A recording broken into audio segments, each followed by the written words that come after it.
JHK here for Sportskeeda, and right now I'm joined by UFC featherweight contender Shane Burgos. What's going on, Shane? It's been a couple of months. I know you're ready, man. I know you're ready to get down right now. What's up? Yeah, man, I'm ready is an understatement. I'm beyond ready. I've been ready, man. It's been 11 months since my last fight, so yeah, I'm ready. For sure, man. Well, let's jump right into it. Last January, ahead of 257, your opponent pulls out, and it was a blessing in disguise for the people that know inside your camp. Could you explain why? Yeah, I started the camp off with COVID. I mean, we were supposed to fight in December, and then ended up getting pushed back to January. And I was like, that's pretty cool. I'll be on the Conor McGregor card. I was cool with that. But literally, as soon as I found out it got pushed back later that day, I was like, I'm feeling a little weird today. And I got COVID right in the beginning of the fucking training camp. So just starting the camp off with that, and then having to kind of like, I couldn't go ball slower off the bat because I was recovering from COVID, but you got to fight to get ready for it. So how do you not? You know what I mean? So it was hard just trying to balance that, not going too hard, but not going too light because you're going into the cage at the end of the day. Started off with that, and then just led to a bunch of little nagging injuries. It was a really annoying camp, honestly. How hard it was for you to decide not to pull out, because your opponent ended up pulling out, and I know that, man, you wanted to fight no matter what. It wasn't even.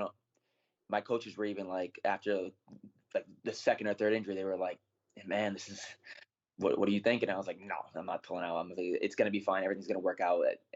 And everything did work out. I mean, hindsight's 2020, and yeah, I was definitely going into that one compromised, and I'm just happy that I didn't have to be the one to pull out. But it just sucks that he got hurt too. So don't wish that upon anyone, even if it is my opponent. But yeah, like I said, hindsight's 2020, and I was definitely going into that one compromised.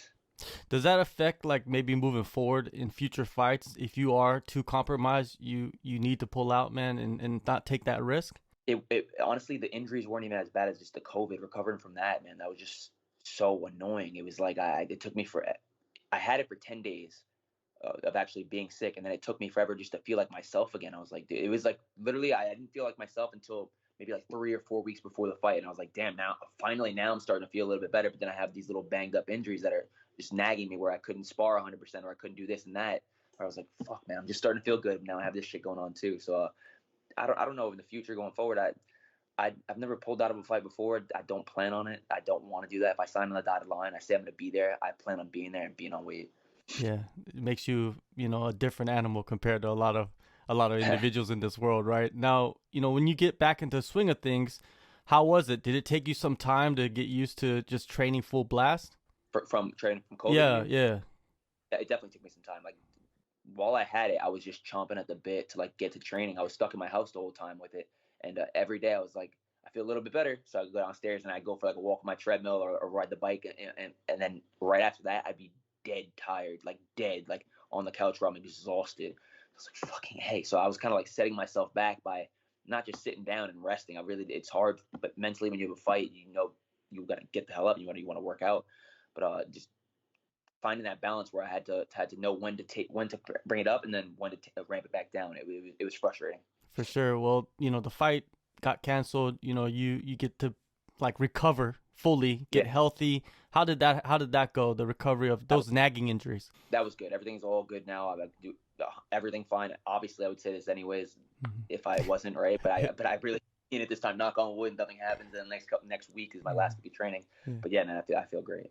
For sure, man. Before you get into training camp for this upcoming fight, what was your training regimen like? Were you helping guys out for their camps? I think Mike, he fights this week, so you must have been in Yeah. there with him, right?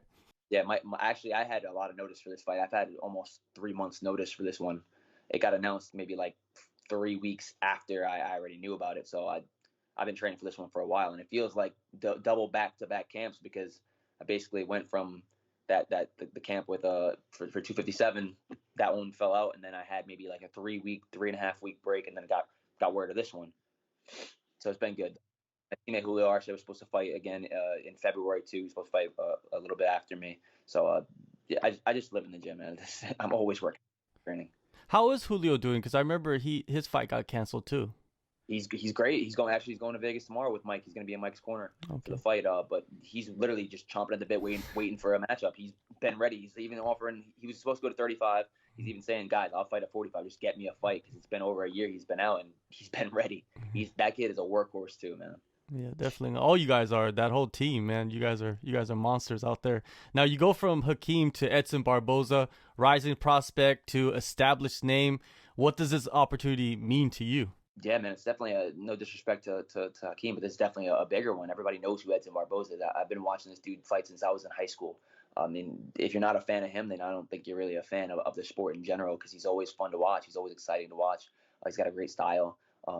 Just his name value alone, I'm excited to add that to my resume and have a win next to it. Because the guys that beat him, look at all the guys that have wins over him. I think Khabib was Khabib's last non-title fight. I'm pretty sure. Like, Khabib beat him for the title. So everybody that has a win over Edson Barboza, everybody knows that means something. And when they announce this fight, do you ever go online and say like, "Oh, how are people reacting to this?" Because, dude, when I saw it, everybody was like, "Oh my God, this is just gonna be violent." Yeah, I don't go too far into the comments, because then you start seeing things that piss you off and Yeah. annoy you.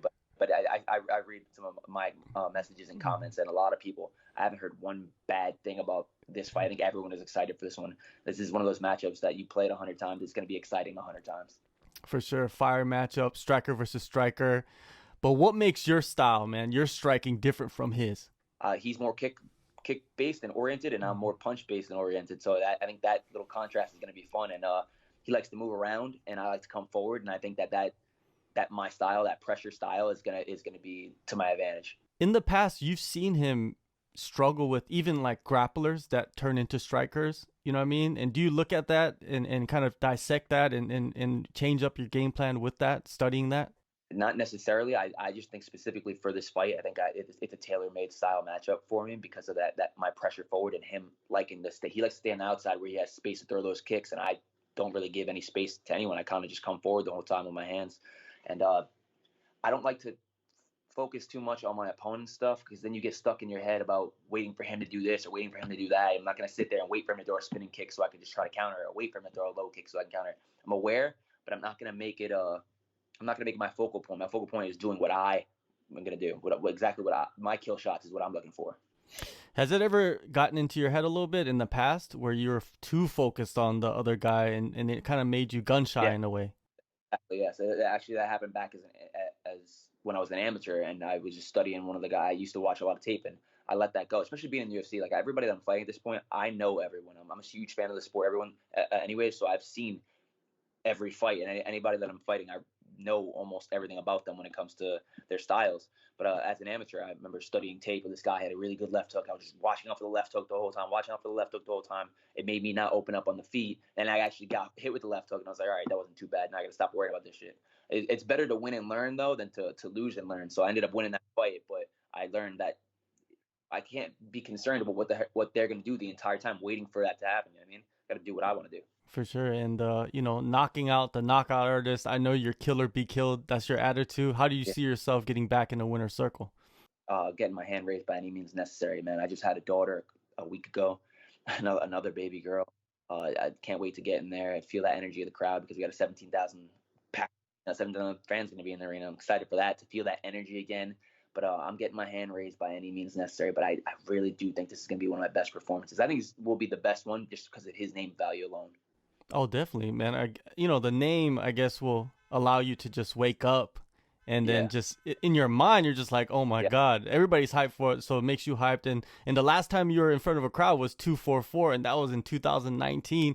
How much of a difference will that make for you when you walk out, for this pay-per-view?